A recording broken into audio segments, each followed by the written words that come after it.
భారతదేశానికి స్వాతంత్రం వచ్చిన కాడ నుంచి ఏ ప్రధాని కూడా చేయనంత అప్పు కమలం పువ్వు పార్టీ లీడరు భారత ప్రధాని నరేంద్ర మోడీ సారు చేసిండట. అగో పీఎం సార్ దేశాన్ని ఎక్కదీపమూలే ఎలిగించేందుకు విలువైన బుస్కోట్లు చేసుకొని ఇండియా విలువను బయటి దేశాలల్లో బాగా పబ్లిసిటీ చేస్తుంటే అప్పు చేసిండని అన్నదేవలు అంటారు. ఆయనుండ్రి అయ్యా తెలంగాణ ముఖ్యమంత్రి యనమల రేవంత్ రెడ్డి గారు ఏమంటారో అనుండ్రి. 2014 వరకు దాదాపుగా 66-67 సంవత్సరాలు ఈ దేశం 55,000 కోట్ల రూపాయల అప్పులు చేస్తే నరేంద్ర మోడీ గారు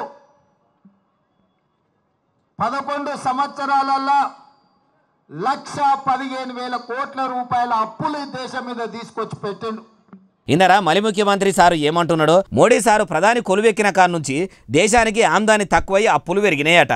అయ్యా సీఎం రేవంత్ రెడ్డి సారు అంటే అన్నారా అంటారు. మరి మీ మలి సర్కారు వచ్చి ఎన్ని నెలలు అవుతున్నది సారు? మీరు రాష్ట్రానికి అప్పులు దేకుంటే ఆమ్దాని తెచ్చి పథకాలు అమలు చేసిర్రా? మొన్నటికి మొన్న అప్పు ఎంత తెచ్చిర్రో మీకు తెలియందా? తెలంగాణను అప్పుల పాలు చేసిర్రని గత ప్రభుత్వం మీద గడికి పొద్దువైన మీరు ఏలువడలకు రాగానే అప్పుల రాగమే ఎత్తుకుంటుంది. అంటే మీ కాంగ్రెస్ వాళ్ళు చేస్తే సంసారం అవుతుంది, వేరే పార్టీలు చేస్తే వ్యభిచారం అవుతుందా? అట్లనే అప్పులు తెచ్చి దేశాన్ని రాష్ట్రాన్ని ఏలుమంటలేము.